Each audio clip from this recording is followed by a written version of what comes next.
La historia que voy a contarles es sobre mi prometido y mi mejor amiga, quienes me atrajeron a lo profundo de las montañas de los Pirineos con el pretexto de un viaje de sanación.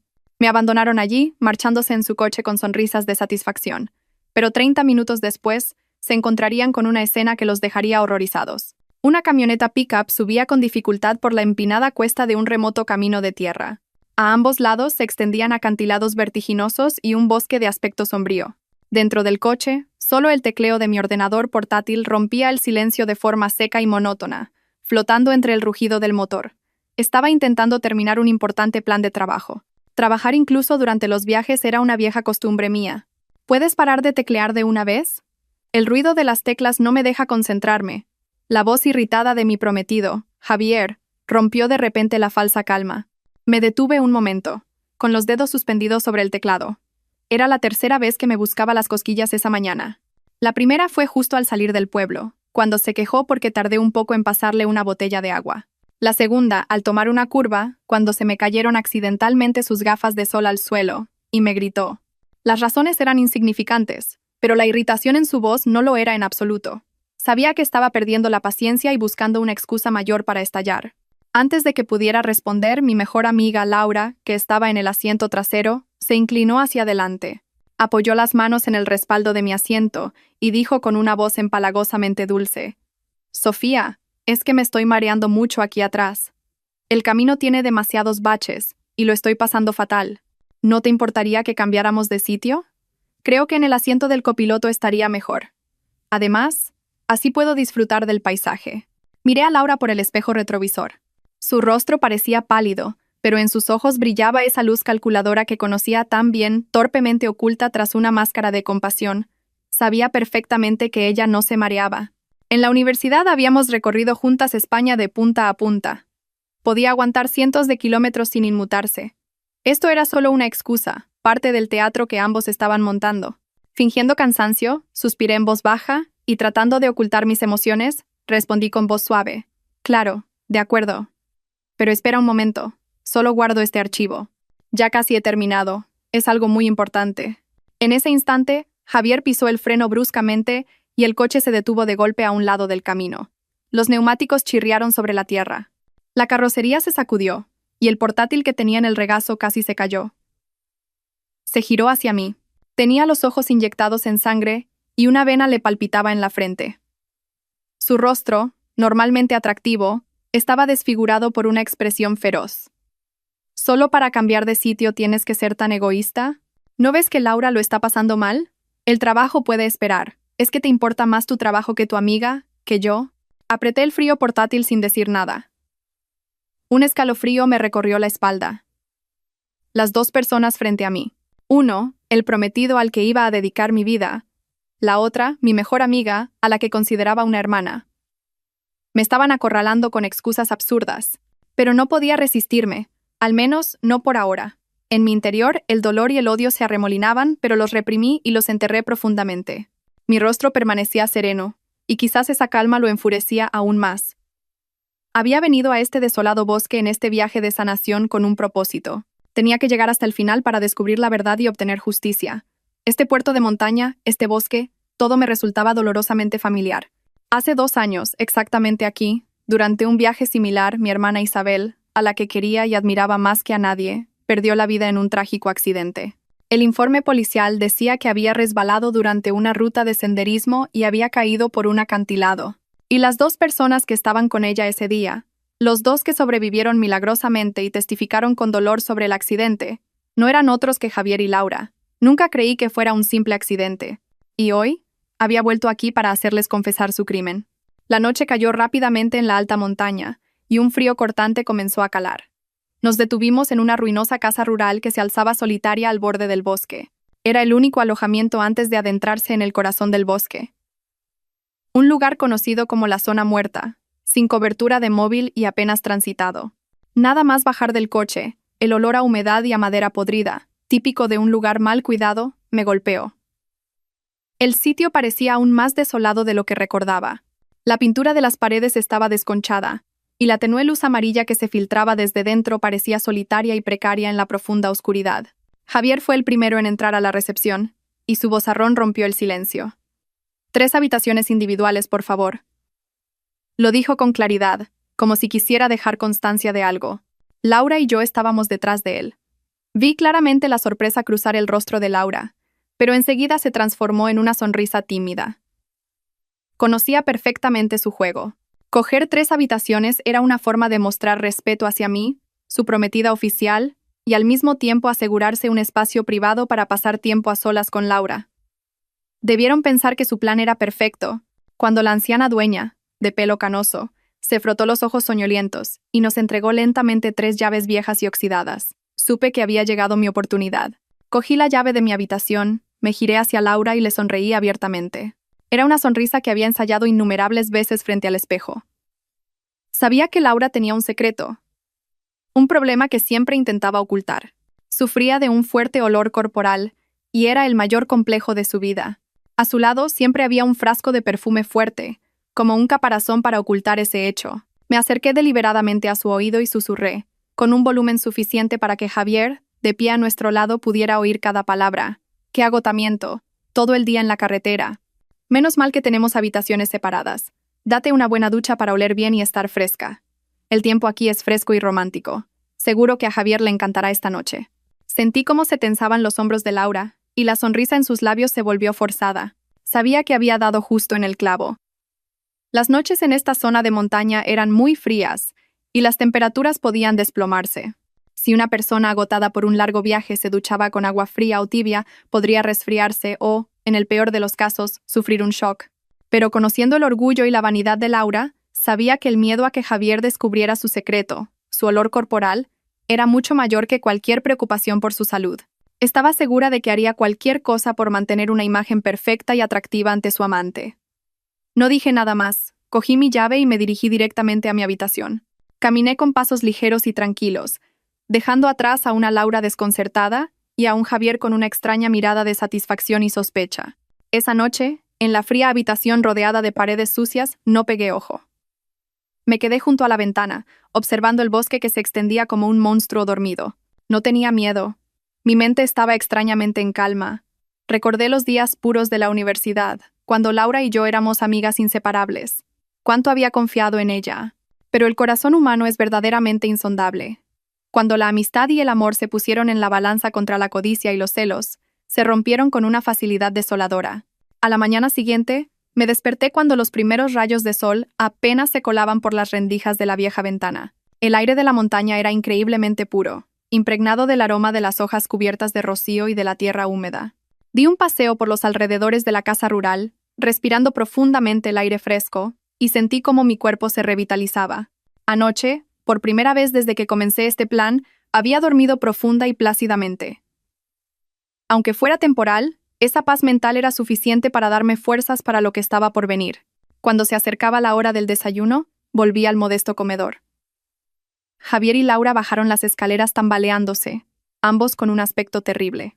Tal como esperaba, el rostro de Laura estaba pálido y tenía unas ojeras oscuras como las de un panda. No paraba de toser secamente, cubriéndose la boca, y ni el maquillaje espeso podía ocultar su aspecto cansado y agotado. A su lado, el atractivo rostro de Javier también estaba sombrío, con los ojos inyectados en sangre y bostezando sin parar. Era evidente que ambos habían pasado una mala noche. Supe que mi guerra psicológica había funcionado a la perfección.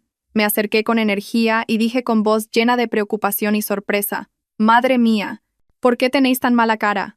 ¿No habéis dormido esta noche? ¿O es que la cama era incómoda?» Laura se sobresaltó y agitó las manos apresuradamente. No, Sofía. Es solo que con la altitud y el cambio de aire no me encuentro muy bien. Javier asintió, apoyándola con voz ronca. Sí, creo que estoy un poco resfriado. También tengo escalofríos. Evitaba mi mirada a toda costa. Les dediqué una sonrisa significativa que no pudieron percibir. Vaya, qué faena. He oído que el camino de hoy es aún más duro que el de ayer. Hagamos una cosa. Hoy conduzco yo. Estoy perfectamente y estoy acostumbrada a conducir por montaña. Vosotros descansad tranquilos en el asiento de atrás. Y cuando os encontréis mejor, cambiamos. Mi propuesta fue como un salvavidas para ellos. Javier y Laura aceptaron de inmediato, sin dudarlo un instante. Pensarían que seguía siendo la tonta fácil de manipular, y que el hecho de que yo condujera incluso les facilitaría sus planes. No tenían ni idea de que ponerme al volante era precisamente lo que haría que todo siguiera el guión que yo había planeado. El coche se puso de nuevo en marcha, y el ambiente en el interior era aún más silencioso que el día anterior. Javier y Laura casi dormitaban en el asiento trasero, solo moviéndose ocasionalmente por los baches del camino de piedra. Conduje hasta la gasolinera, el último puesto de avanzada de la civilización antes de entrar en la zona sin cobertura. Ante nosotros apareció una pequeña y solitaria gasolinera rodeada de montañas. Parecía un oasis polvoriento con un solo surtidor y una tienda destartalada. Javier y Laura, ya despiertos, dijeron que iban a comprar algo de picar y unas bebidas. Asentí, diciendo que me encargaría de repostar. Cuando sus figuras desaparecieron tras la puerta de cristal opaco de la tienda, un hombre con un viejo mono de trabajo y la piel curtida por el sol y el viento se me acercó lentamente desde una esquina. Era Mateo, el hermano de Isabel. Se había disfrazado de vendedor ambulante de recuerdos y mapas para turistas. Me tendió una botella de agua y, con una voz baja y ronca, deliberadamente alterada, dijo: «El mapa falso que instalé en su ordenador está activado. El GPS de tu coche funciona correctamente y te estoy rastreando». Asentí levemente mientras cogía la botella. «¿No hace falta tocar el depósito, Mateo?». Negó con la cabeza. «No es necesario. Ya te encargaste de eso anoche». La noche anterior, mientras todos dormían en la casa rural, me había escabullido al aparcamiento, y con un pequeño tubo de plástico y una técnica torpe aprendida en internet, había vaciado casi la mitad del depósito. La gasolina restante era suficiente para adentrarse en el bosque, pero totalmente insuficiente para volver a salir. Mateo me puso en la mano un mapa de papel de aspecto desgastado. «Toma esto. Finge que me lo acabas de comprar. Dentro de un rato lo necesitarán. Sigue el plan al pie de la letra». Tras decir esto, se dio la vuelta en silencio y se mezcló con la sombra del viejo cobertizo para continuar con su papel. Justo en ese momento, Javier y Laura salieron con las manos llenas. Al verme examinar el mapa, Javier preguntó: «¿Qué es eso?». Respondí con naturalidad: «Ah, se lo he comprado a ese señor. Parece un mapa dibujado a mano bastante detallado.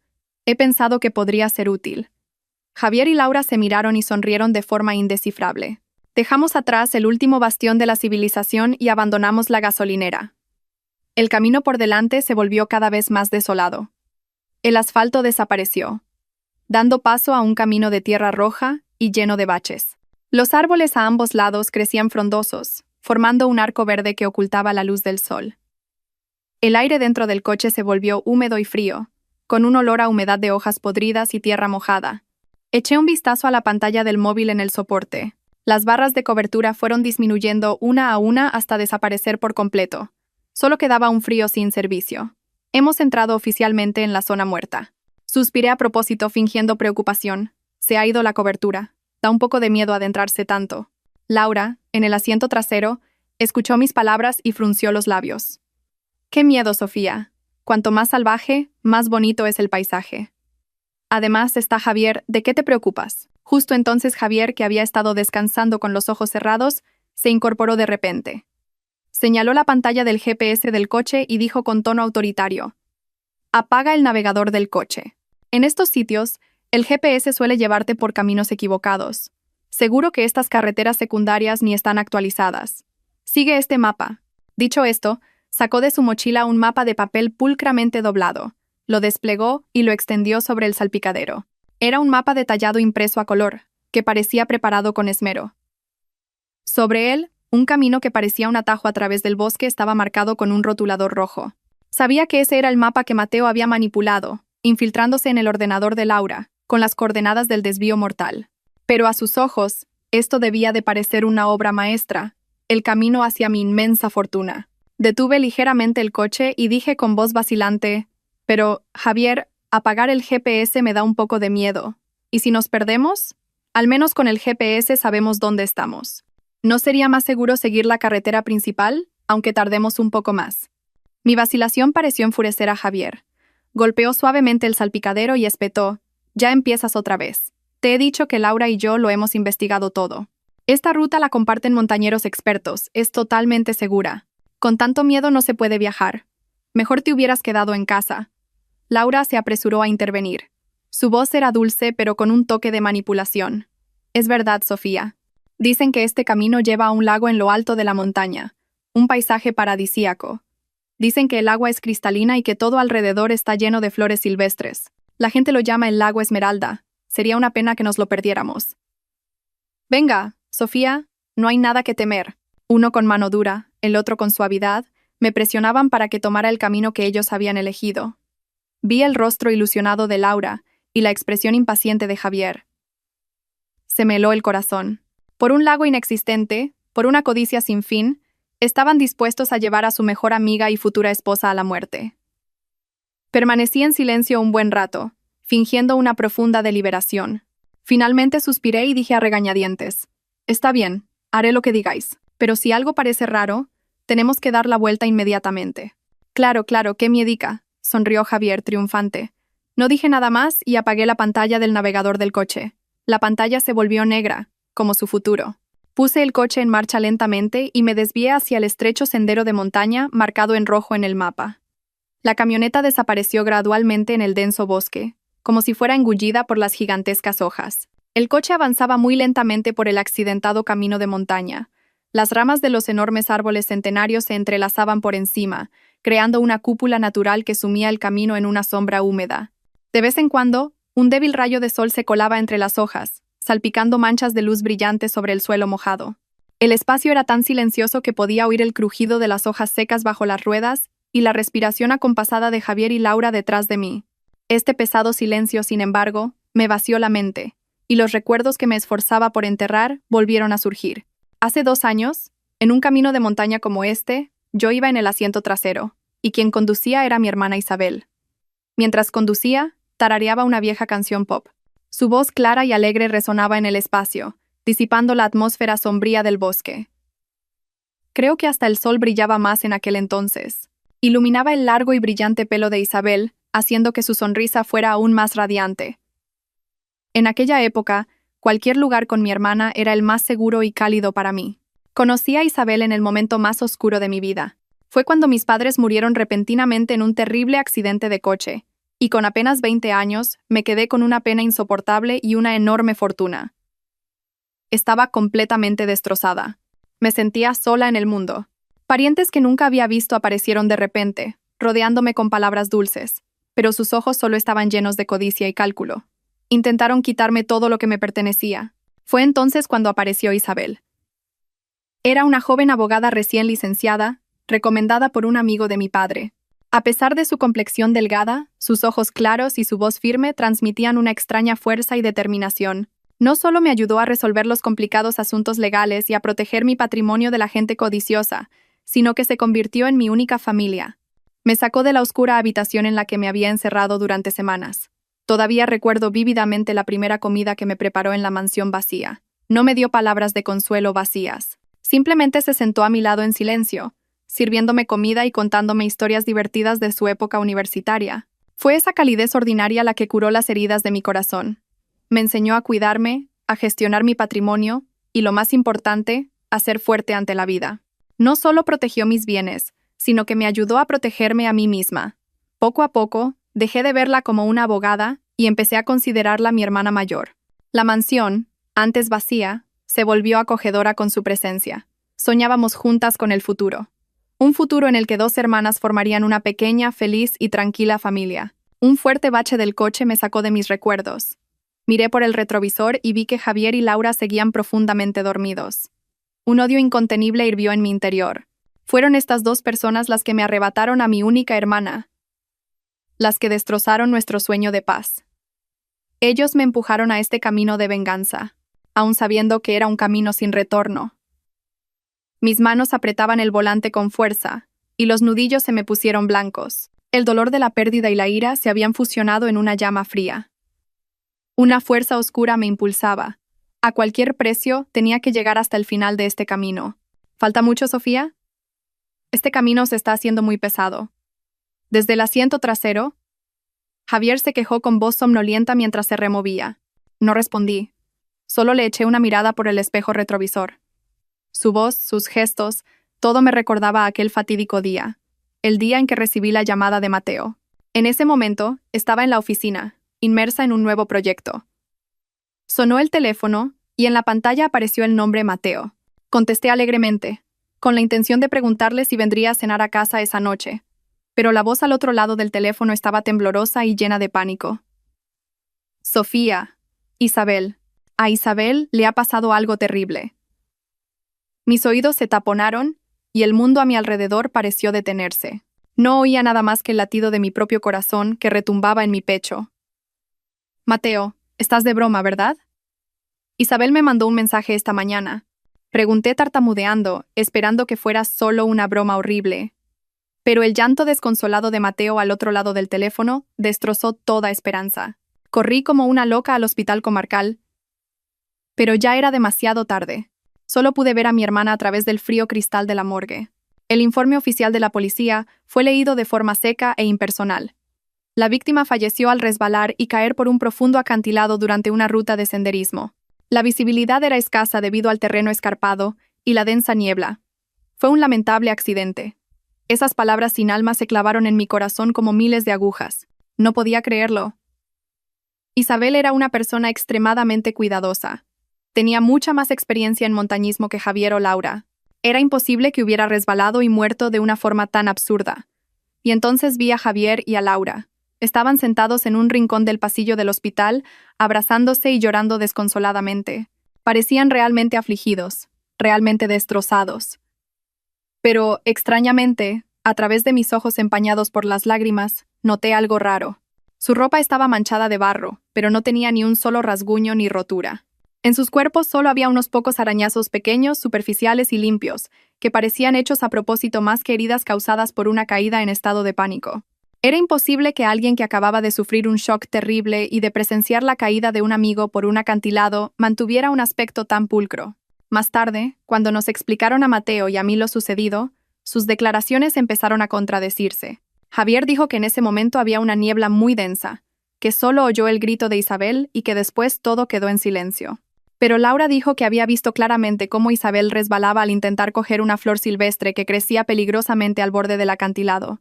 Dos historias, dos escenarios completamente diferentes. Cuando les pregunté por esta discrepancia, se pusieron nerviosos y se excusaron diciendo que estaban tan conmocionados que no recordaban bien los detalles. Pero yo sabía que mentían. Lo que más me atormentaba fue un breve momento que presencié por casualidad. Mientras todos estaban sumidos en el caos, vi a Javier y a Laura de pie en un rincón apartado. Creían que nadie los veía. Javier le susurró algo al oído a Laura.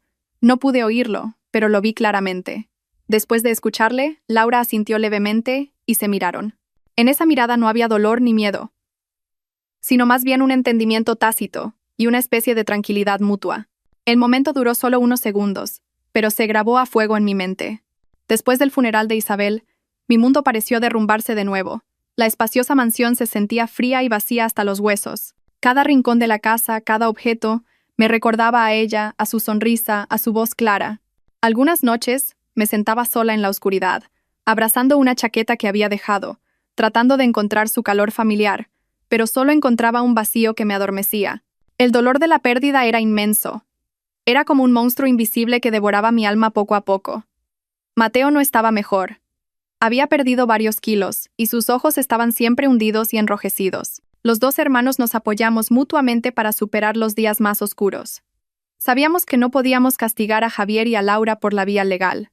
No había pruebas directas. Sus declaraciones contradictorias se justificaron como producto de un estado de pánico extremo, y la policía cerró el caso como un lamentable accidente. La impotencia y la rabia casi nos volvieron locos. Pero una noche de lluvia torrencial, mientras los dos hermanos estábamos sentados en silencio junto a la foto de Isabel, Mateo habló. Su voz era ronca y estaba cargada de odio. No podemos dejar que Isabel muera en vano de esta manera. Si la ley no puede castigarlos, lo haremos a nuestra manera. Esas palabras cayeron como un rayo en mi corazón. Sí, no podía derrumbarme. Tenía que vivir.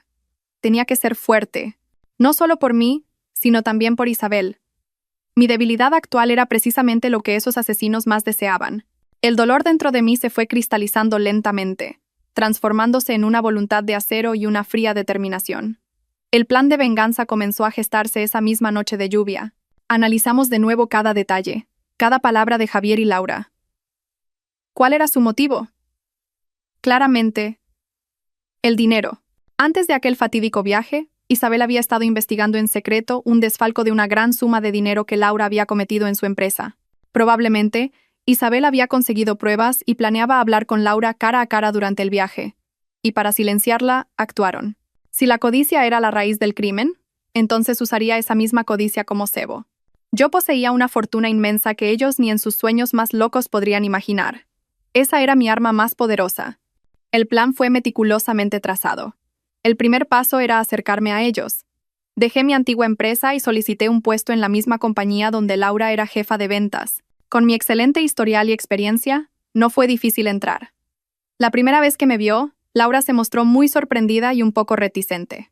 No dejaba de darme palabras de consuelo, fingiendo empatía por mi dolor. Yo interpreté a la perfección el papel de una chica que, aún conmocionada por la pérdida de un ser querido, buscaba un nuevo entorno para olvidar el pasado.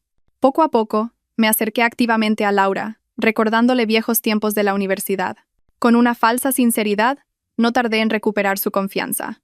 Volvimos a ser las mejores amigas de antes, comiendo juntas, yendo de compras, compartiendo todo tipo de historias. Y, de forma natural, a través de Laura, conocí formalmente a Javier. Él fingió ser un hombre caballeroso, maduro y muy atento. A menudo aparecía por la empresa para recoger a Laura, pero en su mirada hacia mí había una curiosidad y un deseo que no podía ocultar. Supe que el pez estaba empezando a morder el anzuelo. Fingiendo no saber nada de la ambigua relación entre él y Laura, acepté ingenuamente su confesión. Durante el año siguiente, comencé una elaborada actuación de ostentación de riqueza. Mostraba descuidadamente artículos de lujo caros, me quejaba de tener que gestionar el lujoso apartamento que me habían dejado mis padres, o fingía estar agobiada por no saber qué hacer con la enorme herencia que tenía en el banco. La codicia en los ojos de Javier y Laura crecía día a día, y yo sabía que mi trampa estaba a punto de cerrarse. El coche se detuvo frente a una bifurcación. La carretera principal continuaba recta, y parecía mucho más ancha y segura. Aunque era un camino de tierra, Javier señaló un pequeño desvío a la derecha. Era un sendero de montaña sombrío, casi completamente oculto por árboles y enredaderas. En la entrada, un cartel de madera, desgastado y descolorido por la intemperie, tenía escritas en letras rojas casi borradas las palabras: Zona peligrosa, prohibido el paso. El cartel, que parecía una advertencia olvidada, añadía un aire de misterio y temor al camino. Entra por aquí. La voz de Javier estaba teñida de excitación, como si hubiera encontrado un tesoro. Frené bruscamente a propósito. Agarré el volante y dije con voz temblorosa: ¿Estás loco? Se ve claramente el cartel de prohibido el paso. ¿No lo has visto? He oído a la gente del pueblo decir que en esta zona hay muchas serpientes venenosas y jabalíes salvajes. No podemos entrar por ahí. Es demasiado peligroso. Enfaticé a propósito las palabras jabalíes salvajes. Era una amenaza real en las montañas de España. Sabía que mis palabras no eran suficientes. Necesitaba algo más tangible para que mi actuación fuera más convincente. Y fue como si el cielo me ayudara. Justo en ese momento, de entre los densos arbustos al borde del camino, un enorme jabalí salió disparado justo delante del coche. Era del tamaño de un coche pequeño, con pelo duro y largos colmillos blancos. Se detuvo en medio del camino, a solo unos metros de nuestro coche, mirándonos desafiante con sus ojos inyectados en sangre, y luego olfateó el aire. Laura, en el asiento trasero, gritó, y su rostro perdió todo el color.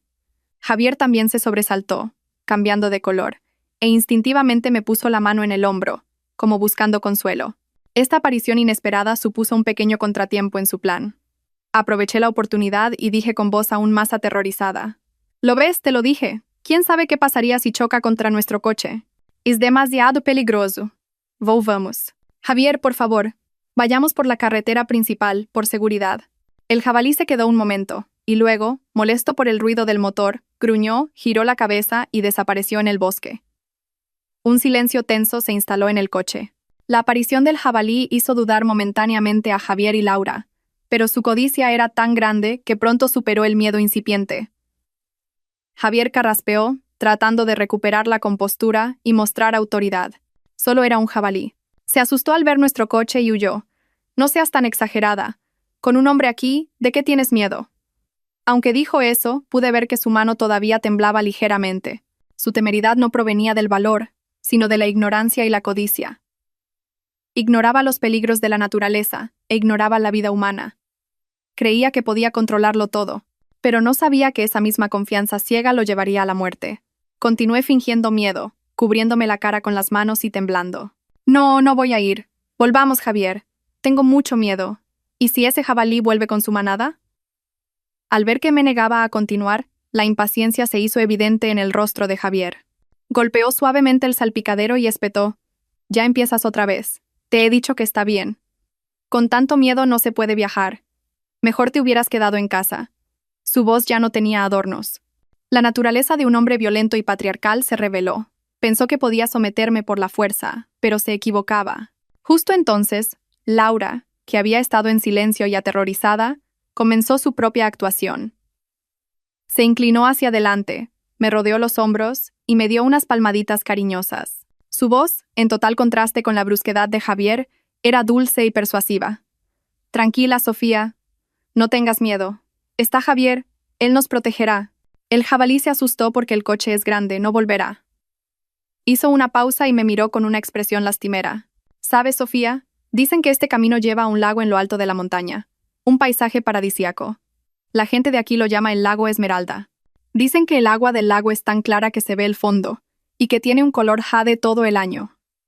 Alrededor del lago siempre hay flores silvestres. Imagínate, acampar allí, ver las estrellas por la noche y despertarse en un campo de flores por la mañana.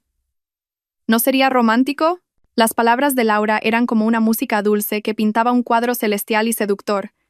Sabía que yo era romántica, que amaba la naturaleza y la belleza salvaje. Estaba atacando mis puntos débiles, tratando de adormecer mi cautela con palabras dulces. Cualquier mujer se sentiría tentada por estas palabras. Fingí que las palabras de Laura me conmovían y guardé silencio. Suspiré en voz baja, y mi voz todavía temblaba un poco. Pero este camino da mucho miedo. ¿Y si pasa algo? Javier, al ver que mi resistencia flaqueaba, no perdió la oportunidad. Desplegó el mapa frente a mí. Mira, Sofía. Laura y yo lo hemos investigado a fondo. Este camino tiene solo unos 15 kilómetros. Cruza este bosque y conecta con la carretera principal al otro lado. Ahorraremos al menos 1 hora en comparación con dar la vuelta. Es solo un tramo corto. No te preocupes, confía en mí. Su colaboración era perfecta.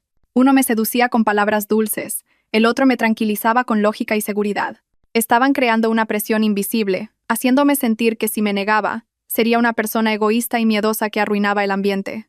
Querían que yo misma tomara la decisión de entrar en ese camino de la muerte. Así, si algo sucedía más tarde, podrían eludir por completo la responsabilidad. Permanecí en silencio durante un largo rato, fingiendo un intenso debate interno. Miré a Javier y luego a Laura. Finalmente suspiré como si me rindiera. Está bien, haré lo que digáis. Pero si algo parece raro, tenemos que dar la vuelta inmediatamente. De verdad, tengo mucho miedo. Claro, qué miedica, sonrió Javier, triunfante. Era la sonrisa de un cazador que ve a su presa caer en la trampa. Laura también sonrió, con una mezcla de alivio y complicidad. No dije nada más. Puse el coche en marcha lentamente y me desvié hacia el estrecho sendero de montaña. El coche se adentró lentamente en la oscuridad del bosque, dejando atrás la fatídica bifurcación. Mi corazón estaba frío como el hielo. Condujimos por el sendero de montaña durante casi 1 hora. Cuanto más nos adentrábamos, más accidentado se volvía el camino. Los baches eran cada vez más frecuentes, y algunos tramos estaban tan embarrados que las ruedas casi se atascaban. Tuve que tensar todo el cuerpo, agarrar el volante con fuerza y girarlo constantemente para esquivar las rocas que sobresalían del suelo. La camioneta rugía con dificultad, y la carrocería se sacudía violentamente con cada bache. El ambiente en el coche era sofocante y extremadamente tenso. Javier y Laura, sentados detrás, habían perdido toda su excitación inicial. Sus rostros estaban sombríos por el cansancio y la incomodidad. Sabía que su paciencia se estaba agotando, y eso era exactamente lo que quería. Tenía que hacer que revelaran su verdadera naturaleza, que actuaran primero, para que todo pareciera natural. Decidí añadir un poco de picante a esta tensa atmósfera. Carraspé una vez y empecé a tararear una canción. Era una canción pop moderna, alegre y animada que Isabel, Laura y yo solíamos cantar juntas cada vez que salíamos de viaje. Y ya no voy a llorar, porque sé que no volverás. El amor es como magia, que viene y se va sin avisar. Mi habilidad para cantar era pésima, y estaba un poco desafinada, pero mi voz sonaba clara e inocente en el sombrío espacio del bosque. Era extrañamente incongruente. Laura, en el asiento trasero, se removió al oír mi canción. Sofía, ¿todavía te acuerdas de esta canción? Hacía mucho tiempo que no la oía. En su voz había un matiz de sorpresa, pero también una inconfundible molestia. Quizás la canción le recordaba algo que prefería olvidar. La miré por el espejo retrovisor y sonreí. Sí, me ha venido de repente a la cabeza. Antes la cantábamos mucho, ¿verdad? Sobre todo a Isabel, era su favorita. Mencioné el nombre de Isabel a propósito. La palabra Isabel fue como una piedra lanzada a un lago en calma, creando ondas de culpa en sus mentes. Vi cómo cambiaba el color del rostro de Laura, y se apresuró a girar la cabeza para mirar por la ventana, sin decir nada más. Javier seguía con los brazos cruzados, el ceño fruncido y en silencio. No me detuve. Seguí cantando, incluso más fuerte y más alegre. Como si estuviera disfrutando de verdad de este viaje. En esta situación mi canción era una provocación y una burla para las dos personas sentadas detrás. Era como un recordatorio de mi inocencia y su culpabilidad. ¿No te puedes callar de una vez? Finalmente, Javier no pudo aguantar más. Gritó de repente, y su voz estaba llena de ira y hostilidad. El coche entero pareció retumbar con su grito. Fingí sorpresa y miedo, y dejé de cantar. Me giré para mirarlo, abriendo los ojos con inocencia. ¿He hecho algo malo? Solo estaba cantando. ¿Qué cantar ni qué narices? Me estás poniendo de los nervios. Apretó los dientes y me miró fijamente con sus ojos inyectados en sangre. Su ira no era solo por mi canción. Era por la frustración acumulada en el camino y, quizás, por la culpa que lo atormentaba. Después del grito de Javier, el aire en el coche se tensó como la cuerda de un violín.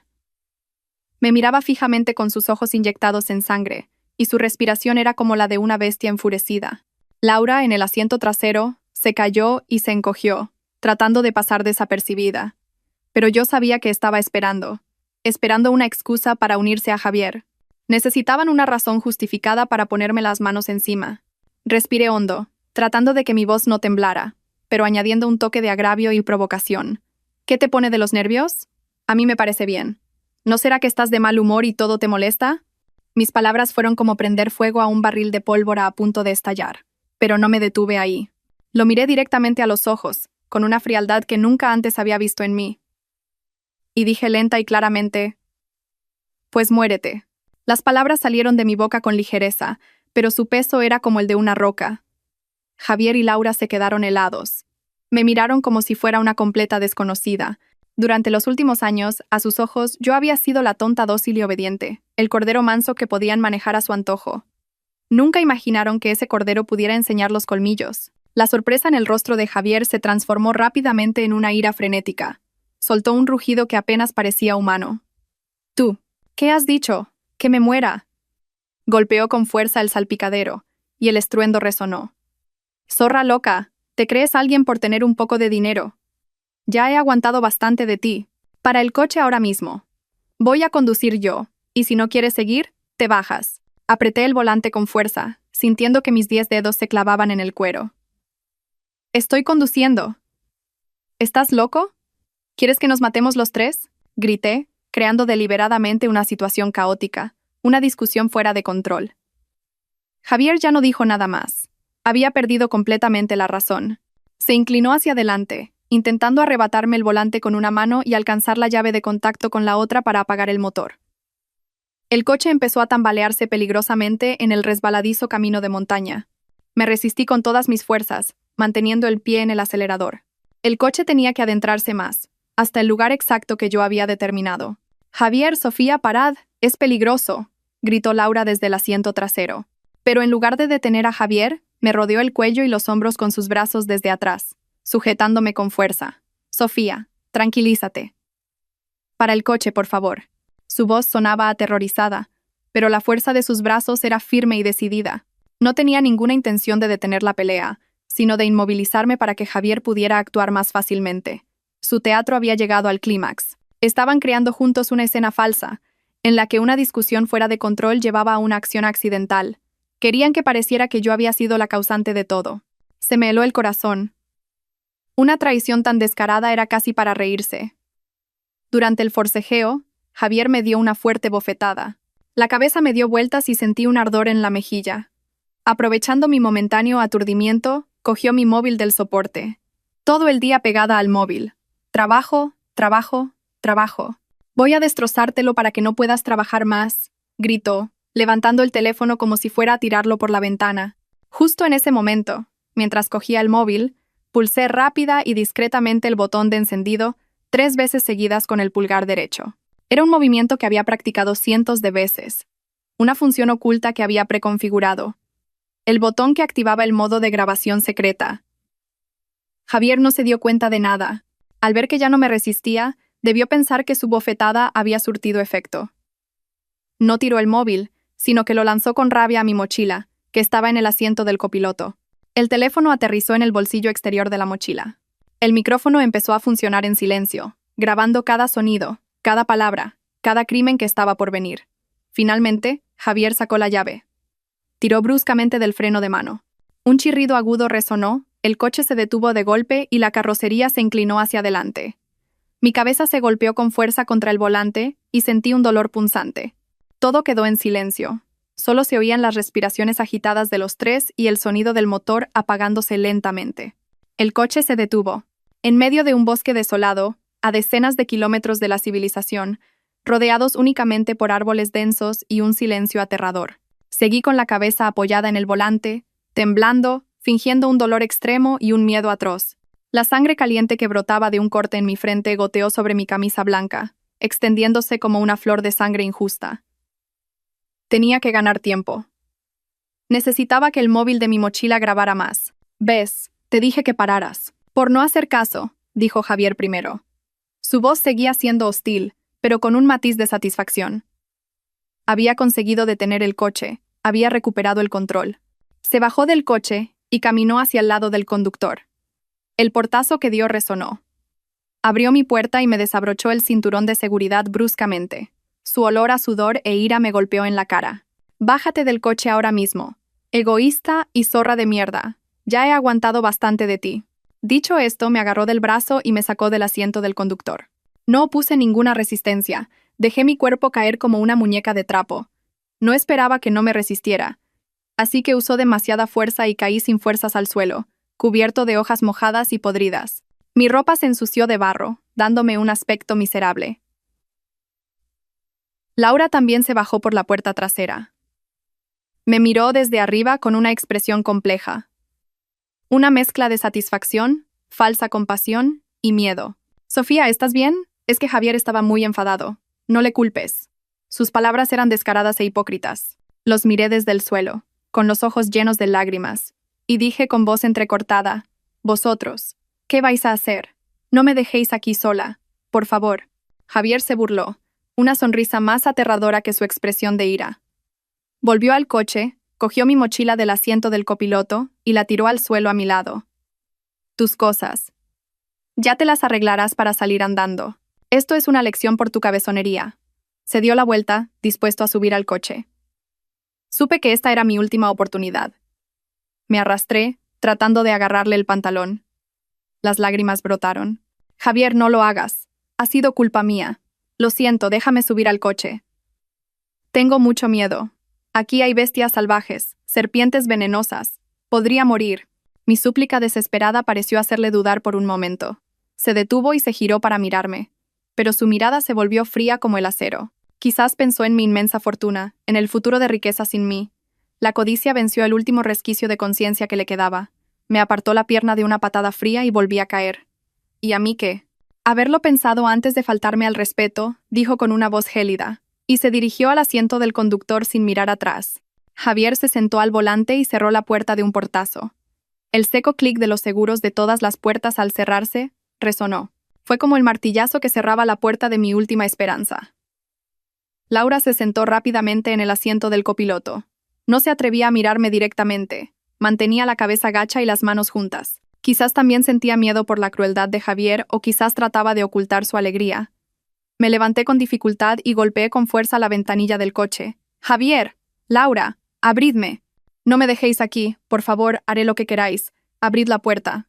Grité hasta quedarme ronca, y las lágrimas se mezclaron con la sangre y el polvo en mi cara. Golpeé la puerta del coche con las fuerzas que me quedaban, pero solo obtuve un silencio frío y sólido. Dentro, Javier estaba sentado, impasible. Disfrutaba de mi impotencia y desesperación. Un momento después, como si se hubiera cansado de este juego, bajó lentamente la ventanilla del conductor. En su rostro apareció una sonrisa malvada y satisfecha. Me miró como un vencedor mira a un derrotado. Que te sanes bien aquí sola. El paisaje es bonito, el aire es puro, es perfecto para ti. Buena suerte. Su voz era suave pero cargada de malicia y desprecio. Al terminar incluso me guiñó un ojo. Un gesto provocador y cruel. Y luego, subió lentamente la ventanilla. ¡No! Grité, tratando de meter la mano por la rendija que se cerraba. Pero era demasiado tarde. El cristal se cerró herméticamente, dejándome atrapada en el desolado y aterrador bosque. Laura, en el asiento del copiloto, levantó la cabeza por fin y me miró. No dijo nada, pero las comisuras de sus labios se curvaron claramente en una sonrisa. Una sonrisa que nunca olvidaré. La sonrisa de una víbora que acaba de matar a su presa. Javier arrancó el motor, y el sonido resonó en el silencioso bosque, como una música que anunciaba la muerte. No tenía prisa. Dio marcha atrás un poco y luego giró lentamente. Quería que viera cómo se marchaban, que saboreara hasta el final el sentimiento de abandono y desesperación. La camioneta empezó a rodar, y las ruedas hacían un sonido de chas, chas sobre la grava. Me quedé de pie, aturdida, viendo cómo el coche se alejaba. Sus figuras, vistas a través del cristal trasero, se hicieron cada vez más pequeñas hasta desaparecer tras una curva del denso bosque. El sonido del motor también se fue apagando hasta desaparecer, y el bosque recuperó su silencio original. Ahora estaba sola en este lugar desolado. No me apresuré. Me senté junto a mi mochila y con calma saqué una botella de agua y un pañuelo. Limpié con cuidado las manchas de sangre de mi frente y mi cara. La herida no era profunda, era un simple rasguño causado por el golpe. Pero había servido de excelente apoyo para mi actuación. Luego, bebí un sorbo de agua para calmar mi garganta, que ardía de tanto gritar. Tenía que recuperar la calma absoluta. Lo que tenía que hacer a continuación requería una mente fría. Abrí la mochila y saqué el móvil que Javier había tirado dentro. Pulsé el botón para detener la grabación. Un archivo de audio de más de 15 minutos se guardó de forma segura. Contenía todo: los gritos, el forcejeo, las palabras amenazantes cuando me abandonaron y la risa cruel de Javier.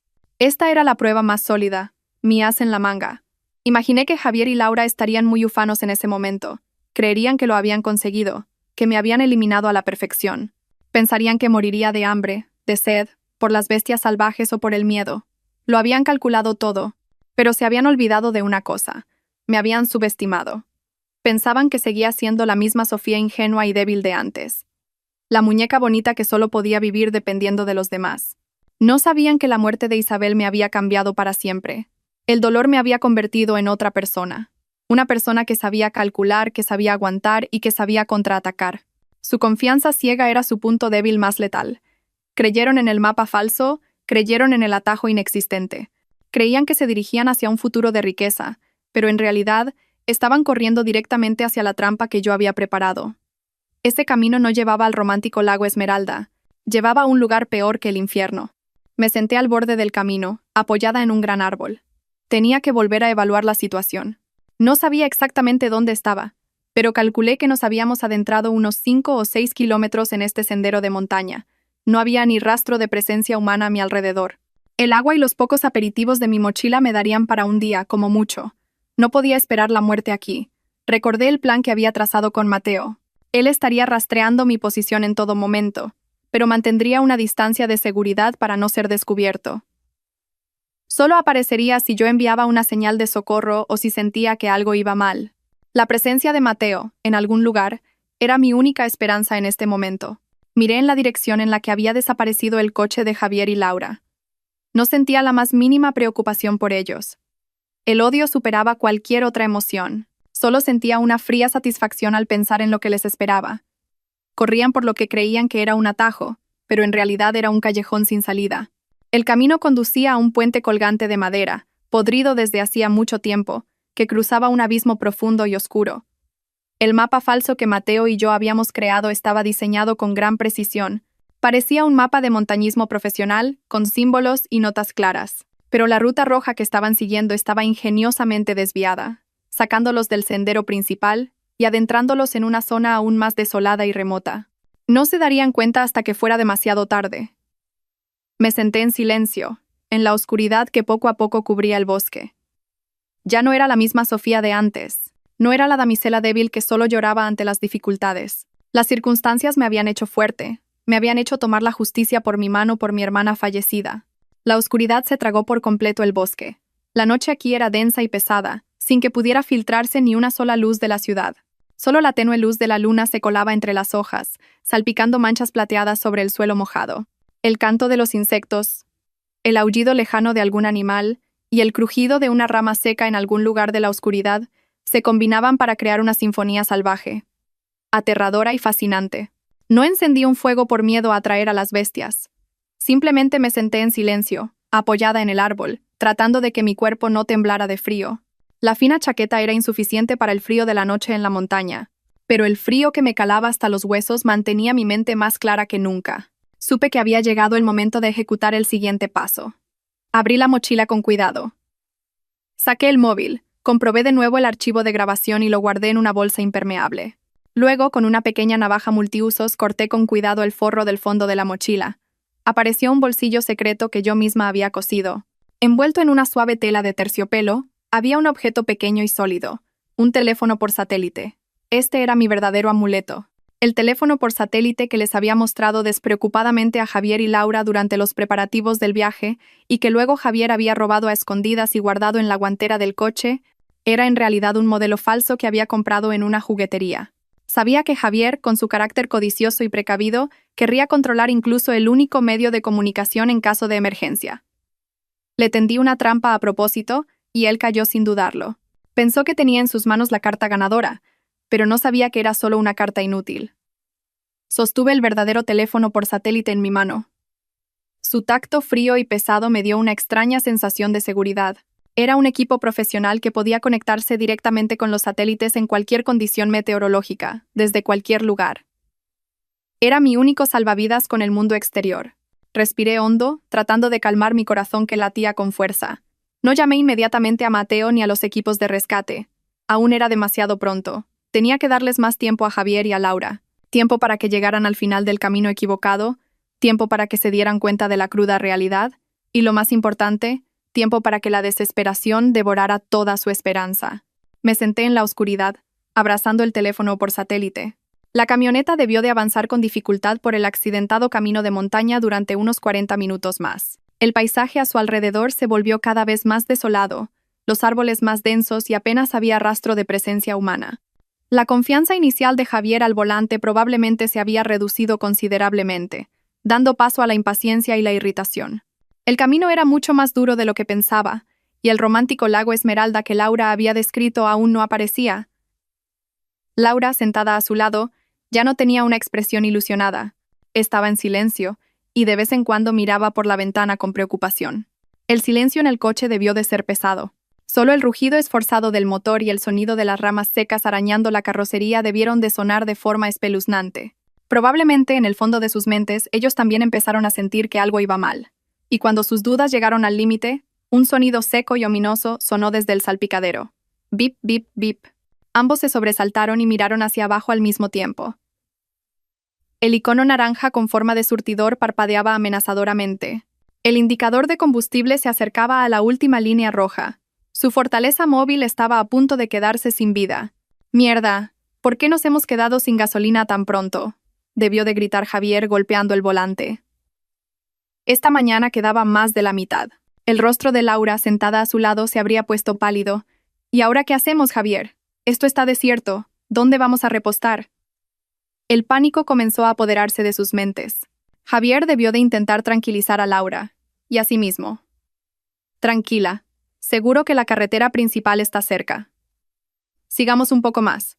Pisó el acelerador con más fuerza, intentando escapar de la trampa que se cerraba sobre ellos. Pero el coche solo avanzó unos cientos de metros más, y al tomar una curva, la escena que apareció ante ellos les arrebató la última esperanza. El sendero de montaña terminaba abruptamente. Frente a ellos no había una carretera principal, sino un puente colgante de madera derrumbado. Los trozos de cuerda podrida se balanceaban lánguidamente al viento, y debajo se abría un abismo profundo y oscuro. Habían llegado a un callejón sin salida. La cruda realidad asestó un golpe mortal a su psique. Habían sido engañados. Ahora, el pitido de la reserva de combustible sonaba como una burla de la muerte. Estaban atrapados. Se miraron, y en sus ojos ya no había amor ni unidad, sino miedo y el comienzo del reparto de culpas. Javier debió de volcar toda su ira sobre Laura, gritando: «¡El lago Esmeralda! ¿Dónde está tu puto lago Esmeralda? ¡Me has matado!». Laura ya no habría fingido ser débil. Le habría gritado de vuelta: «Es tu culpa. Fuiste tú quien decidió tomar este camino. No me eches toda la culpa a mí». Su discusión resonó en el silencioso bosque, pero no resolvió nada. El coche finalmente se apagó lentamente. El silencio se hizo. Estaban atrapados en una caja de metal fría, en un lugar desolado, sin salida. Su pesadilla acababa de empezar. El miedo pronto habría sofocado su ira. Se habrían dado cuenta de que discutir no servía de nada. Tenían que encontrar una forma de salir de allí. El móvil, claro, tenemos el móvil. Ese pensamiento debió de cruzar la mente de Javier como un rayo de esperanza. Sacaría su caro smartphone con manos temblorosas, pero la pantalla solo mostraría las frías palabras sin servicio. Lo intentaría una y otra vez. Lo apagaría y encendería, pero el resultado sería el mismo. Laura haría lo mismo con su móvil, pero solo obtendría frustración. Habían perdido por completo el contacto con el mundo exterior. La desesperación comenzó a consumirlos. Laura probablemente empezó a llorar. Lágrimas de miedo y de arrepentimiento tardío. ¿Y ahora qué, Javier? Vamos a morir aquí. Tengo mucho miedo. Pero entonces Javier debió de recordar algo de repente. Su rostro se habría iluminado. Espera. Todavía hay esperanza. El teléfono por satélite. Sofía. Ella tenía un teléfono por satélite. Rebuscaría en su mochila, pero no lo encontraría. Entonces recordaría que la había visto guardarlo en su propia mochila, pero su mochila la había abandonado él en medio del bosque. Otra oleada de desesperación. Pero no, recordaría otro detalle. Era un hombre precavido. No dejaría pasar algo tan importante. Ya me acuerdo. Esta mañana, cuando Sofía no miraba, se lo saqué a escondidas de su mochila y lo guardé en la guantera de mi coche. Javier lo habría dicho con voz triunfante. Se habría sentido orgulloso de lo listo que era, de cómo lo había calculado todo de antemano. Abriría la guantera apresuradamente y rebuscaría como un loco. Y finalmente lo sacaría. Un pequeño teléfono negro, de aspecto muy profesional, el tesoro que se había esforzado en robar. La esperanza surgió con fuerza. Estaban salvados. Javier pulsaría el botón de encendido con manos temblorosas. Esperaría a que la pantalla se encendiera, a que apareciera la señal de conexión con el satélite. Laura también contendría la respiración. Sin apartar la vista del teléfono. Pasaron 1, 2, 3 segundos, pero la pantalla seguía en negro. ¿Qué pasa? ¿Por qué no se enciende?, murmuraría Javier, pulsando el botón de encendido como un loco. Intentaría conectarlo al cargador, pero el coche ya no tenía batería. Sacaría la batería y la volvería a poner, pero seguiría sin funcionar. Y entonces se daría cuenta de algo. Este teléfono era demasiado ligero. Los detalles de la carcasa parecían un poco toscos. Abriría la carcasa de plástico con la uña. Dentro no había circuitos electrónicos complejos, ni chips sofisticados. Solo un espacio vacío y una pequeña pieza de metal pegada para darle peso. Era solo un modelo, un juguete. Su última esperanza se hizo añicos. La cruda realidad cayó sobre ellos como un martillo. Habían sido completamente engañados. La risa cruel de Javier cuando me abandonó en medio del bosque se habría convertido ahora en un grito desesperado y frenético. Habría tirado el teléfono falso por el acantilado. El sonido del plástico al romperse resonó en el espacio silencioso. Estaban completamente sin opciones. Solo quedaba la oscuridad, el miedo y la muerte que se acercaba lentamente. Con la noche, llegó un frío cortante, y sus cuerpos empezaron a pedir energía. Recordarían la nevera portátil que yo había preparado en la parte trasera del coche. Una pequeña chispa de esperanza se reavivó. Al menos tendrían agua para beber y algo de comida para aguantar. Javier abriría la puerta del coche y tantearía en la oscuridad hacia la parte trasera.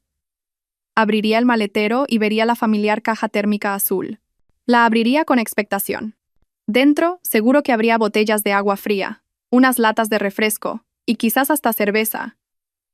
Las cosas que habíamos comprado juntos en el área de servicio. Pero no. En la nevera no había ni una sola botella de agua. Solo unas cuantas bolsas de hielo derretidas y, envueltos descuidadamente en una bolsa de plástico, 5 trozos de carne de cerdo fresca. La carne todavía estaba roja, y un poco de sangre se había filtrado, manchando el fondo de la caja y desprendiendo un olor a rancio y metálico. Javier se habría quedado atónito. «¿Qué es esto?», murmuraría. Lo recordaría. Ah, sí. En el área de servicio, yo había dicho que compraba un poco de carne de jabalí, mintiendo que la vendía a un lugareño, y había propuesto hacer una barbacoa por la noche. En ese momento, él y Laura habían estado de acuerdo en que era una buena idea. La decepción de no tener agua para beber se habría convertido rápidamente en un miedo mayor. El olor a sangre fresca en el bosque salvaje de noche, el intenso olor a sangre que emanaba del maletero del coche, era como una invitación a la muerte. Atraería a todos los carnívoros que cazaban en la oscuridad. El feroz jabalí con el que se habían cruzado durante el día, o quizás criaturas aún más aterradoras. Javier cerraría apresuradamente la tapa de la nevera, pero ya sería tarde. El olor a sangre se había extendido por el aire. Volvería temblando al coche y le contaría a Laura sobre el último regalo que les había dejado. Su miedo habría llegado al límite. El coche, que era su refugio seguro, se había convertido en una trampa mortal, una caja de metal llena de sebo. No se atreverían a salir, cerrarían todas las puertas a cal y canto y se sentarían en silencio en la oscuridad, escuchando atentamente cada movimiento del exterior. El susurro de las hojas, el crujido de una rama seca, cada sonido los haría sobresaltarse. Mirarían fijamente la densa oscuridad fuera de la ventana, imaginando ojos brillantes que los acechaban desde los arbustos. El tiempo pasaría dolorosamente lento. El hambre, la sed y el miedo los consumirían física y mentalmente. Se darían cuenta de que la muerte que habían planeado para mí, una muerte lenta y agónica, ahora se cernía sobre ellos. Habían cavado su propia fosa, y ahora estaban siendo enterrados vivos en ella. Esto era el karma, un castigo perfecto en cada detalle. Esperé en la oscuridad durante casi 2 horas. El rocío de la noche empezó a caer con fuerza, y el frío me calaba hasta los huesos. Supe que había llegado el momento. Javier y Laura seguramente habían saboreado cada etapa de la desesperación. Era hora de que yo levantara el telón del último acto de mi obra. Encendí con cuidado el teléfono por satélite. La pantalla se iluminó, mostrando las barras de señal al máximo.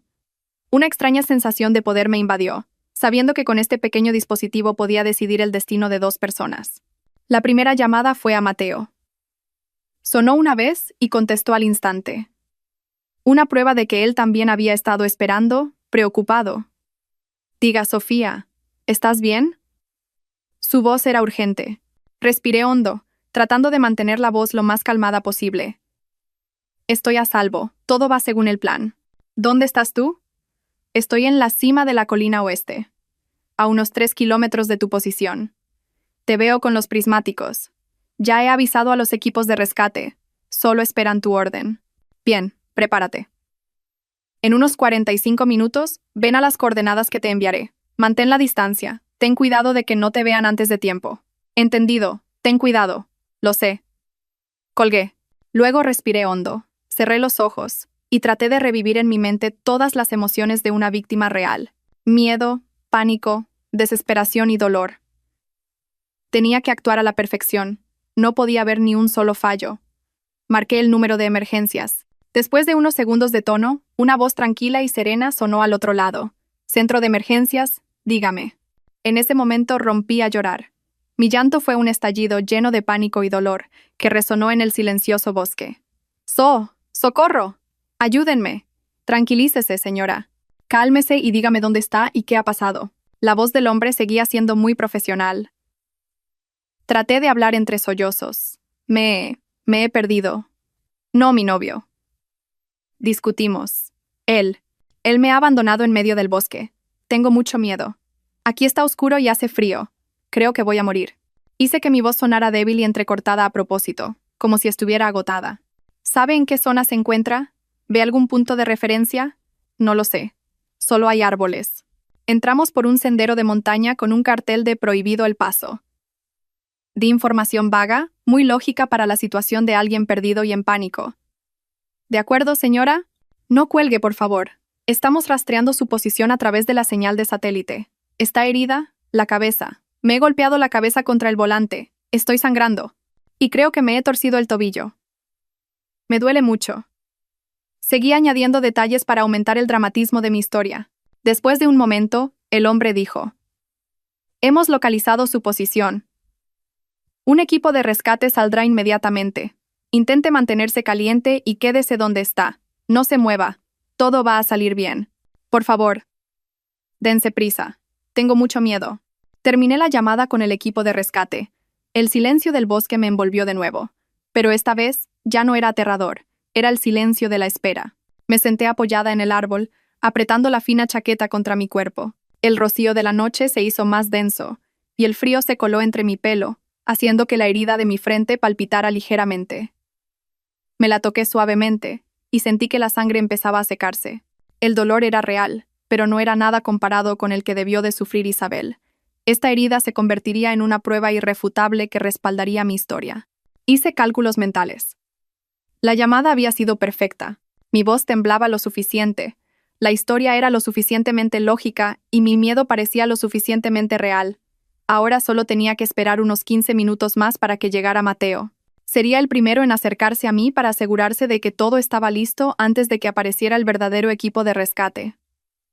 El plan tenía que ejecutarse a la perfección, sin el más mínimo error. El tiempo pasaba lentamente, y cada minuto parecía una eternidad. El susurro de las hojas con el viento hacía que mi corazón diera un vuelco. Intenté respirar de forma acompasada, pero la tensión hacía que mi pecho subiera y bajara sin parar. No tenía miedo. Solo estaba preocupada. Preocupada de que un pequeño error pudiera echar por tierra todo el esfuerzo de Mateo y mío. Y entonces lo oí. Un sonido muy débil, casi imperceptible, de un motor acercándose. No era el estruendo de un vehículo de rescate profesional, sino el sonido silencioso y estable de un todoterreno. Las luces delanteras estaban apagadas, y el vehículo se movía con cautela en la oscuridad, como un leopardo acechando a su presa. El coche se detuvo a unos 50 metros de donde yo estaba sentada. Un hombre alto se bajó. Era Mateo. No corrió hacia mí, sino que caminó con paso rápido pero tranquilo. La tenue luz de la luna iluminaba su rostro anguloso, curtido por el sol y el viento. Después de la muerte de Isabel, había envejecido mucho. El dolor había grabado profundas arrugas en su frente. «Sofía, ¿estás bien?» Se arrodilló a mi lado, y su voz era ronca por la preocupación. Intenté sonreírle, pero las comisuras de mis labios estaban rígidas. «Estoy bien, solo muy cansada, Mateo». Mateo no dijo nada, abrió su mochila y sacó una manta térmica de un brillante color plateado y un pequeño termo. «Toma un poco de té de jengibre caliente». «Lo has hecho muy bien». Cogí el termo, y su calor se extendió por todo mi cuerpo a través de las palmas de mis manos. Bebí un pequeño sorbo, y el picante aroma del jengibre me picó en la nariz y casi me hizo toser, pero me despejó la mente. Mateo me envolvió con cuidado en la manta térmica. Vio la herida de mi frente y frunció el ceño. «¿Esa herida? ¿Es real?» Me pegó. Me golpeé contra el volante durante el forcejeo. Mi voz se volvió fría, sin emoción alguna. Esto no estaba en los cálculos, pero hace que todo sea más realista. Los ojos de Mateo se inyectaron en sangre. Apretó los puños. «Perfecto. Hará que tu historia sea más creíble. El equipo de rescate llegará en unos 30 minutos. A partir de ahora, tienes que ser una víctima en estado de pánico extremo. ¿Entendido? Solo pánico, miedo y agotamiento». Asentí. «Lo sé. Tienes que temblar. Tienes que llorar en cuanto los veas. No digas nada de Isabel, ni de nuestro plan. Solo eres una pobre chica abandonada por su novio, herida y asustada de las bestias salvajes». Me dio instrucciones detalladas, hasta el más mínimo detalle. «Lo recordaré. Tengo que irme». Se levantó. «No puedo estar aquí cuando lleguen. Estaré observando todo desde unas coordenadas seguras cercanas. Cuando te trasladen a un lugar seguro, yo me encargaré del resto». Puso una mano en mi hombro y lo apretó ligeramente.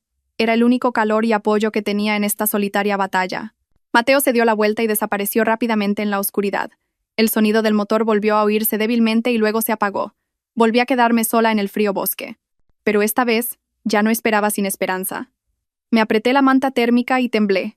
Estaba esperando a mis salvadores. La mayor representación estaba a punto de comenzar. 30 minutos después de que Mateo se fuera, 30 minutos que parecieron una eternidad, empecé a oír los sonidos que esperaba. El estruendo de motores de vehículos a lo lejos, no uno, sino varios. Potentes faros se proyectaban directamente hacia el cielo, rasgando la densa oscuridad del bosque. Y luego, el sonido de un megáfono resonó, rebotando en los acantilados y creando un eco espeluznante. «Hola, ¿hay alguien ahí? Somos el equipo de rescate. Señorita Sofía, ¿nos oye?» Por fin, era hora de actuar. Respiré hondo, dejando que el frío que me calaba hasta los huesos se apoderara de mi cuerpo. Reuní todo mi miedo, mi odio y mi cansancio en mi garganta, y rompí a llorar. Un llanto sollozante y desesperado. ¡Socorro! ¡Estoy aquí! ¡No me abandonen, socorro! Mi voz era débil, ronca de tanto gritar, pero lo suficientemente fuerte como para superar el sonido del viento. Las luces de varias linternas se centraron inmediatamente en mi dirección. Vi al menos a 5 o 6 personas corriendo hacia mí. Llevaban los uniformes naranjas fluorescentes del equipo de rescate, y parecían dioses descendidos a este bosque infernal. «Dios mío, la hemos encontrado. Está aquí», gritó una voz. El primero en llegar, probablemente el jefe, se arrodilló a mi lado. Encendió la linterna de su casco y me apuntó directamente a la cara. La luz deslumbrante me hizo entrecerrar los ojos. Estaba segura de que mi aspecto en ese momento era lamentable. El pelo revuelto, pegado con sangre y barro, el rostro pálido y cubierto de lágrimas, y el cuerpo temblando violentamente dentro de la manta térmica plateada. ¿Es usted la señorita Sofía? Hemos recibido su señal de socorro. Ya está a salvo. No dije nada, solo extendí la mano y le agarré el brazo con fuerza, como un náufrago que se aferra a un salvavidas. Tengo mucho miedo. Frío. Ayúdenme, por favor.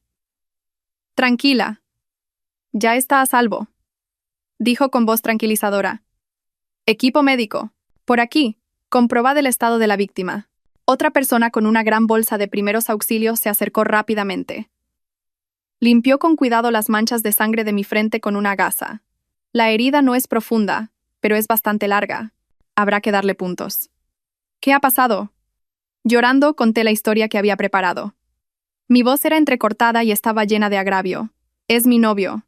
Javier. Discutimos. Solo porque cantaba un poco alto. Se enfadó, forcejeamos y me golpeé la cabeza contra el volante. Y luego me sacó del coche.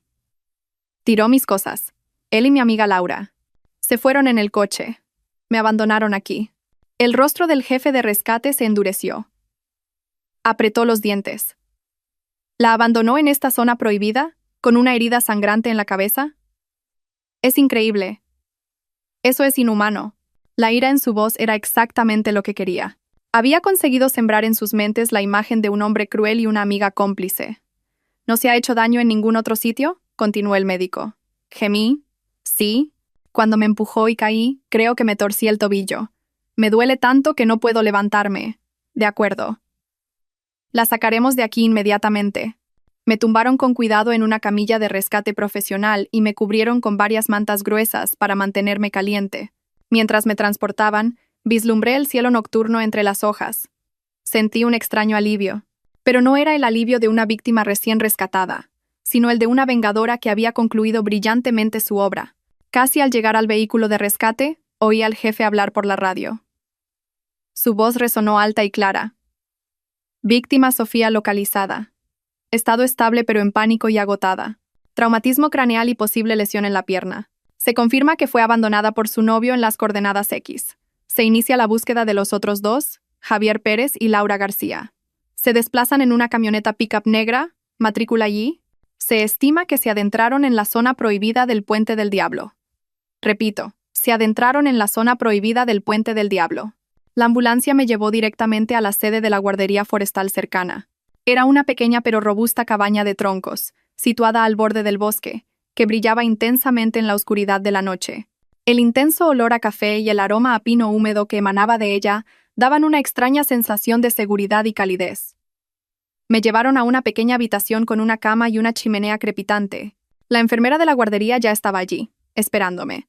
Limpió suavemente mi herida y me dio puntos con cuidado.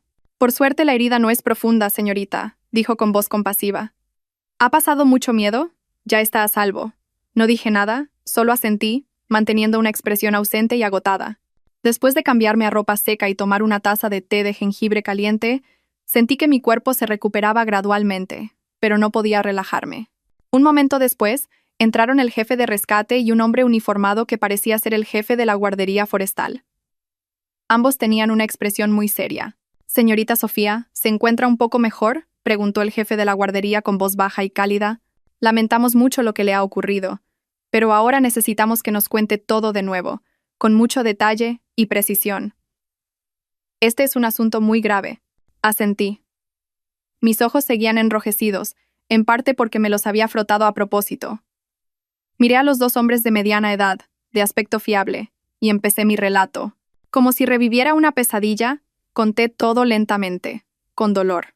Hablé del viaje, de las pequeñas discusiones que Javier había provocado a propósito.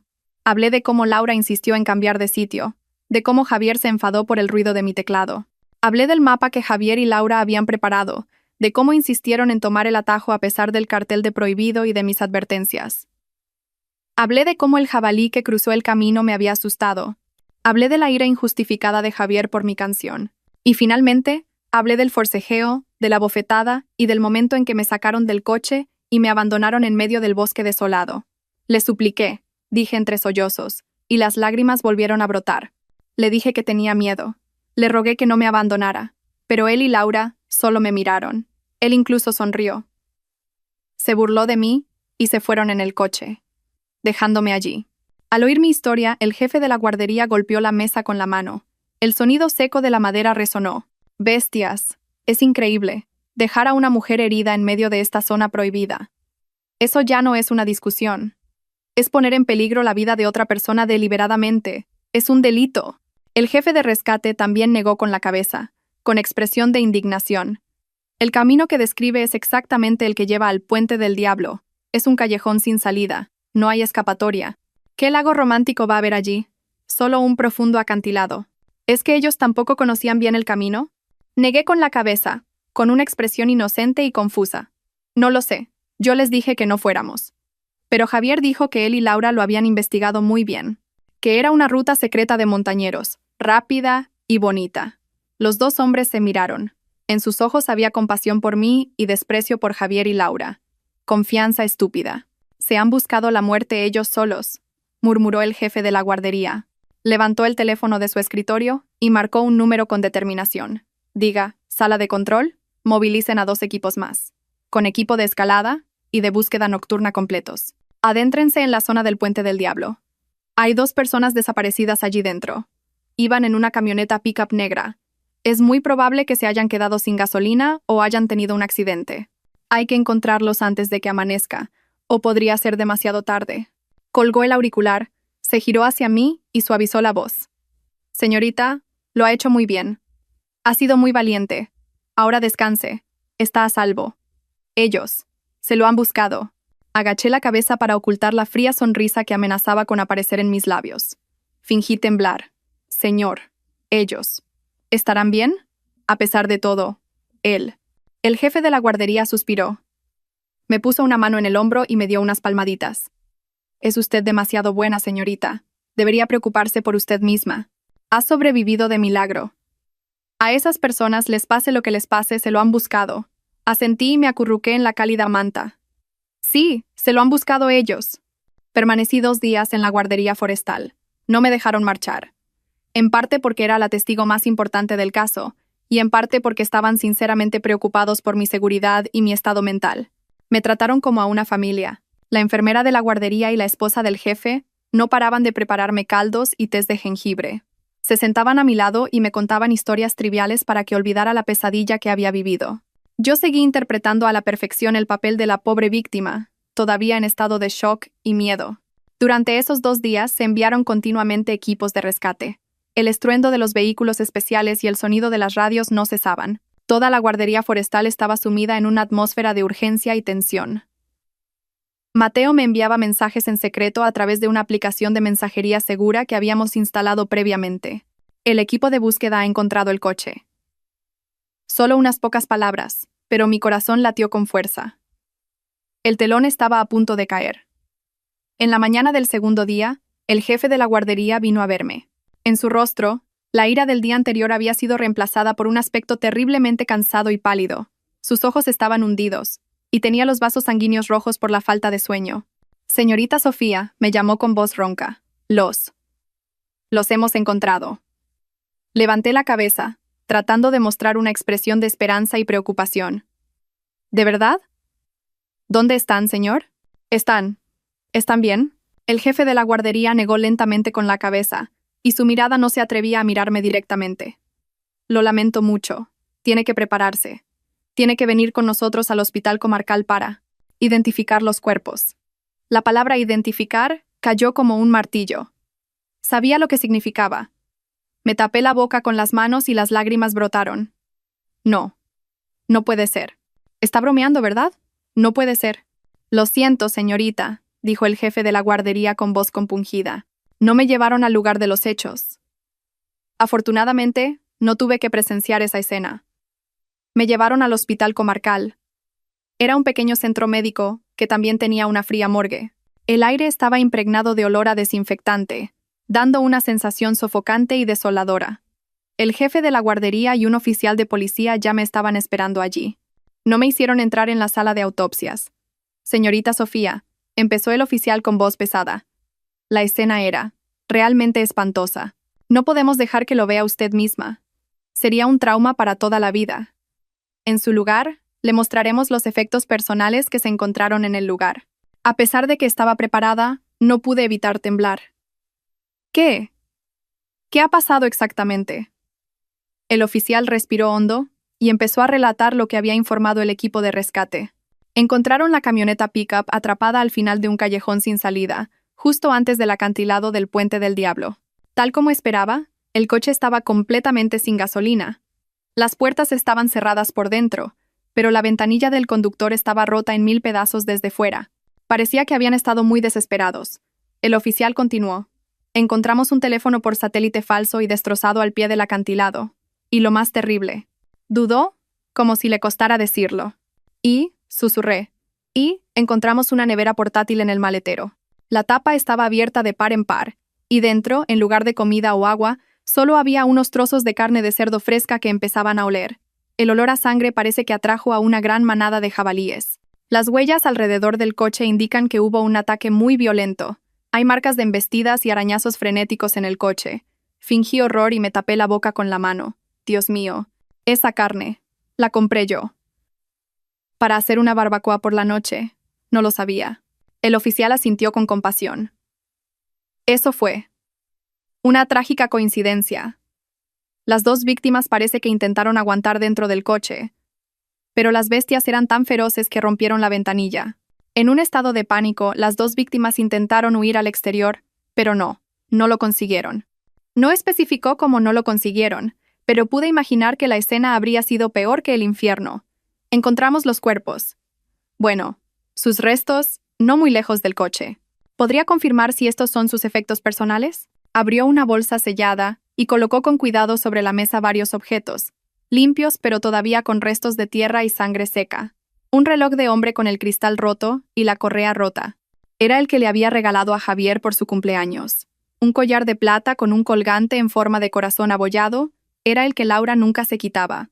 Y una cartera de cuero de hombre con el DNI de Javier Pérez intacto. Miré fijamente los objetos. En su día, fueron símbolos de amor y amistad. Ahora, eran la prueba de una muerte miserable, de un castigo merecido.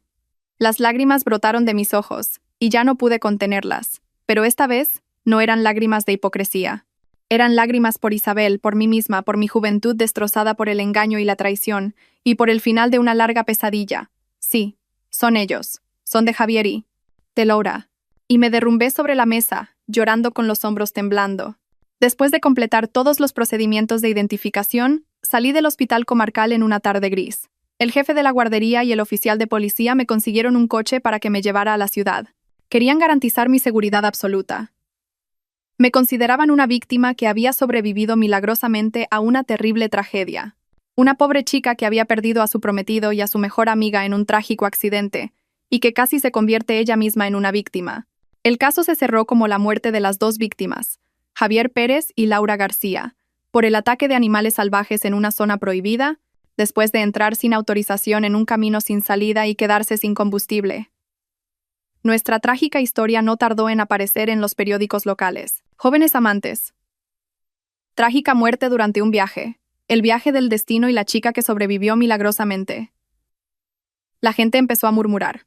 Algunos criticaron la imprudencia de Javier y Laura por entrar en la zona prohibida, pero la mayoría lamentó y se compadeció de los jóvenes que habían perdido la vida injustamente. Sentían pena por ellos. Sentada en mi apartamento, leí los comentarios llenos de compasión. Mi corazón estaba frío como el hielo. ¿Lamentarlo? No se lo merecían. Eran asesinos. Simplemente, su plan había fracasado y habían pagado el precio de su propio crimen. La compasión que el mundo me mostraba era el mayor insulto para el espíritu de Isabel. Ella había muerto injustamente, y sus asesinos recibían las lágrimas de la gente. No podía aceptarlo. Me reuní con Mateo en una pequeña cafetería escondida en un callejón tranquilo. Mateo estaba más delgado, y sus ojos estaban hundidos. La búsqueda y los procedimientos posteriores lo habían agotado. Nos sentamos en silencio durante un rato. Solo la música suave y el aroma a café tostado flotaban en el ambiente. La gente los está lamentando. Rompí el silencio, con la voz ronca. Mateo removió ligeramente su café solo y miró por la ventana. La compasión del mundo es barata, Sofía. No conocen la verdad. Solo ven una muerte miserable. Pero no ven la maldad que los llevó a esa muerte. Entonces le miré directamente a los ojos. Tenemos que contarles la verdad. Le entregué a Mateo un pequeño USB. Contenía el archivo de grabación que había conseguido arriesgando mi vida. Lo he guardado con cuidado. Creo que ha llegado el momento. Mateo cogió el USB, y su mano se cerró con fuerza. No dijo nada, solo asintió. No necesitábamos más palabras, nos entendíamos. Esa noche, Mateo no subió el archivo de grabación directamente a las redes sociales. Sabía cómo hacer las cosas de forma más inteligente. Envió el archivo de forma anónima a varios periodistas, a blogueros de investigación de renombre, a personas que siempre ansiaban la verdad y tenían una gran influencia en las redes sociales. En solo un día, Internet explotó. El archivo de grabación no se publicó solo como audio, sino también con una transcripción cuidadosa, palabra por palabra, frase por frase. La gente lo escuchó todo. Oyeron mis gritos de súplica, oyeron los insultos y la bofetada de Javier. Y lo más importante, oyeron su voz fría y cruel. Que te sanes bien aquí sola. Buena suerte. Su burla, el sonido de la ventanilla subiendo, y mi silencio desesperado después. El archivo de grabación de más de 15 minutos pintaba un cuadro completamente diferente. Una verdad espantosa, oculta tras el lamentable accidente. Ya no era un viaje peligroso, era un plan de asesinato meticulosamente calculado. Simplemente, la víctima había sobrevivido milagrosamente, y los culpables habían muerto en su lugar. Los titulares de los periódicos cambiaron de inmediato. De trágico accidente a la espantosa verdad tras el viaje al Puente del Diablo, novio y amiga abandonan deliberadamente a una mujer en un bosque prohibido. Los medios sensacionalistas fueron aún más directos. Se filtra la grabación de la pareja malvada que fracasó en su plan de asesinar a la novia y robar su fortuna. La indignación pública ardió con furia. Miles, decenas de miles de comentarios inundaron cada artículo y publicación. La gente ya no lamentaba a Javier y a Laura. Los llamaban demonios, bestias con piel humana. Mateo me dijo que se pasó toda la noche leyendo los comentarios. No puedo creerlo. ¿Cómo puede haber gente tan cruel y malvada en el mundo? Resulta que esa chica, Sofía, era la verdadera víctima. ¿Qué habrá pasado? Herida y abandonada en el bosque, teniendo que enfrentarse sola a las bestias salvajes. Solo de imaginarlo es horrible. Al oírla llorar y suplicar en la grabación, no pude evitar llorar. ¿Ese novio? ¿Se rió? Es un demonio. ¿Atacado por jabalíes? No fue un accidente, fue el karma.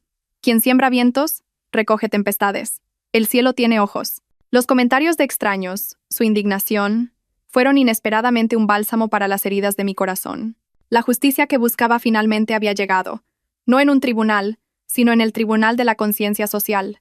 Pero Mateo no se detuvo ahí. Cuando la indignación pública alcanzó su punto álgido, decidió dar el golpe de gracia final. Era el video de la cámara del salpicadero de su todoterreno. Tal como había prometido, nos había seguido en secreto, manteniendo una distancia de seguridad.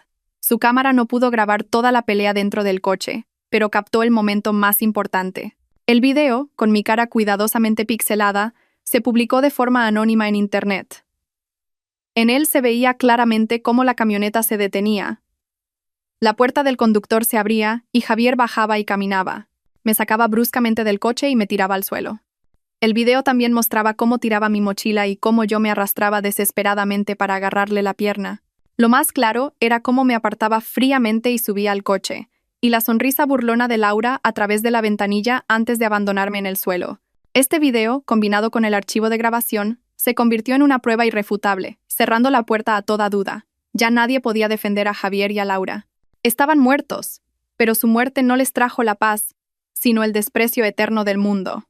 Según oí, Las familias de Javier y Laura tuvieron que cargar con todo. Los padres de Javier, que siempre habían estado orgullosos de su hijo inteligente, ahora no se atrevían a salir de casa. Eran señalados por los vecinos, maldecidos por el mundo como la casa de los hijos del diablo. Los padres de Laura también sufrieron. No podían creer que su hija buena y dulce pudiera hacer algo tan terrible. La policía también reabrió la investigación tras la publicación de las pruebas, pero la conclusión final no cambió. La causa de la muerte fue el ataque de animales salvajes, solo que esta vez, en el expediente del caso se añadió el detalle: la víctima falleció mientras intentaba huir de la escena después de llevar a cabo un acto con la intención de dañar deliberadamente a otra persona. Pero todo se calmó pronto. Los nombres de Javier, Laura, Sofía, el Puente del Diablo, fueron desapareciendo gradualmente de los periódicos, reemplazados por otras noticias de actualidad. La opinión pública era como una inundación, llegaba rápido y se iba rápido. Lo que me quedó fue un enorme vacío en el alma. La tormenta había pasado, pero se había llevado todo, lo bueno y lo malo, el amor y el odio. Empecé a reorganizar mi vida. Vendí el lujoso apartamento que, aunque falso, estaba lleno de recuerdos con Javier. Ya no podía respirar en ese ambiente. Cada rincón, cada objeto, parecía recordarme el cruel engaño. También presenté mi dimisión en la empresa. Ya no podía trabajar en un lugar donde había tenido que llevar una máscara durante más de un año, actuando con la misma amiga que me había traicionado. Necesitaba un nuevo comienzo, una ruptura total con el pasado. Mateo vino a verme. Me miró con preocupación. ¿Qué vas a hacer ahora? Negué con la cabeza, mirando al vago horizonte. No lo sé, Mateo. Solo estoy muy cansada. La verdad es que la venganza era algo extraño. La gente la persigue, pensando que al alcanzar su objetivo sentirá satisfacción y paz.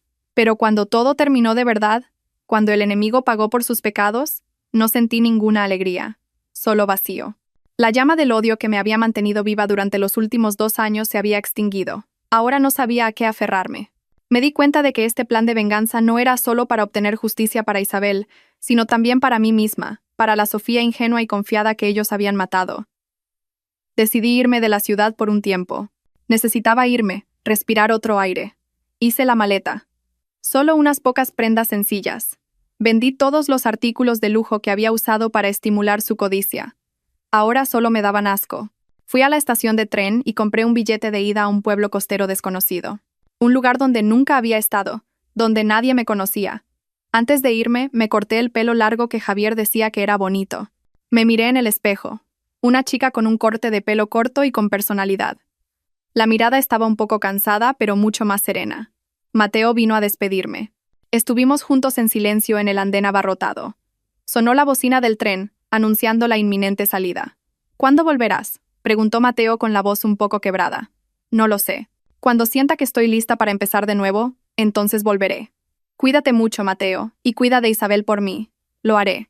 Me acarició suavemente el pelo, como siempre hacía Isabel. Isabel estaría orgullosa de ti. Pero ella querría que fueras feliz, Sofía. No dejes que el odio entierre el resto de tu vida. Asentí e intenté sonreír. Lo sé. Lo intentaré, Mateo. Subí al tren. Las puertas se cerraron lentamente, separándome de la ciudad llena de recuerdos dolorosos. El tren empezó a moverse lentamente, pasando por paisajes familiares. Observé cómo todo se alejaba hasta convertirse en una mancha borrosa. Había atravesado el infierno y ahora estaba volviendo. No sabía a dónde me llevaría el camino, pero al menos había dado el primer paso. En el vagón empecé a oler el salitre del mar. Un nuevo comienzo no parecía tan malo. 1 año después, volví. La ciudad seguía igual, ruidosa, vibrante y ajetreada. El tráfico seguía siendo un caos en hora punta, y los rascacielos seguían apuntando al cielo, pero yo había cambiado. 1 año en el pueblo costero, escuchando las olas todos los días, respirando el aire salado cada día, había limpiado muchas cosas. La ira, el odio y el vacío dentro de mí parecían haberse ido con el mar, dejándome un alma extrañamente serena. Volví sin una gran razón, simplemente porque sentí que era el momento. Lo primero que hice fue comprar un ramo de lirios blancos. Eran las flores favoritas de Isabel. La flor de la pureza y la nobleza, como ella misma. En una tarde de finales de otoño, conduje hasta el cementerio. La tenue luz dorada del sol cubría las tranquilas lápidas como una fina capa de miel. El aire era increíblemente silencioso. Solo se oía el sonido del viento entre los viejos pinos. Encontré la tumba de mi hermana. La foto en la lápida seguía teniendo la misma sonrisa radiante de aquel día, la sonrisa que una vez había calentado mi oscura vida. Coloqué con cuidado el ramo de flores, me senté a su lado y me apoyé en la lápida. Isabel, he vuelto, susurré, como si ella estuviera sentada a mi lado. No traje nada del pasado, ni viejos recortes de periódico, ni archivos de grabación, ni imágenes de su miserable muerte. No quería que su oscuridad ensuciara el tranquilo descanso de mi hermana. Todo ha terminado, hermana, dije con voz ligera. No dije me he vengado, solo dije todo ha terminado. Porque para mí, ya no era una venganza. Era solo una página de un viejo libro lleno de sangre y lágrimas que tenía que cerrar. Y lo había hecho. Me senté allí durante mucho tiempo, hablándole del pueblo costero, de las olas blancas, de los niños pescadores de piel morena que sonreían como el sol. Le hablé de mis planes. Que con el dinero de la venta del apartamento, abriría una pequeña floristería con su nombre. Quería vivir una vida normal y tranquila, rodeada del aroma de las flores todos los días, como ella hubiera querido. Mientras estaba absorta en mi relato, apareció una figura familiar. Era Mateo. También llevaba un ramo de crisantemos en la mano. Se sorprendió un poco al verme, y luego sonrió con alivio. ¿Cuándo has llegado? Esta misma mañana. Dejó su ramo junto al mío. Los dos hermanos volvimos a estar juntos en un silencio familiar. Mateo había cuidado muy bien de la tumba de mi hermana en mi ausencia. ¿Vas a quedarte? Rompió el silencio. Negué con la cabeza, mirando el atardecer. Todavía no lo sé, Mateo. Solo quería verla a ella primero. No hablamos de Javier ni de Laura. Sus nombres ya no merecían ser mencionados. Su destino no lo había decidido yo, sino sus propias elecciones. Quien siembra vientos, recoge tempestades. Yo solo fui la persona que les entregó la pala. La profunda fosa para enterrar sus propias vidas la cavaron ellos mismos. El sol se fue poniendo lentamente tras las lejanas montañas, dejando hermosos rayos de luz naranja y púrpura en el cielo.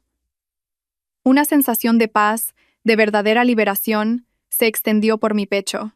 Había superado los días más oscuros de mi vida, había vadeado el fango del odio. Ahora, podía mantenerme firme, con muchas cicatrices pero con un corazón completamente sereno. Me di la vuelta y caminé hacia el atardecer. La luz del crepúsculo iluminaba el camino por delante.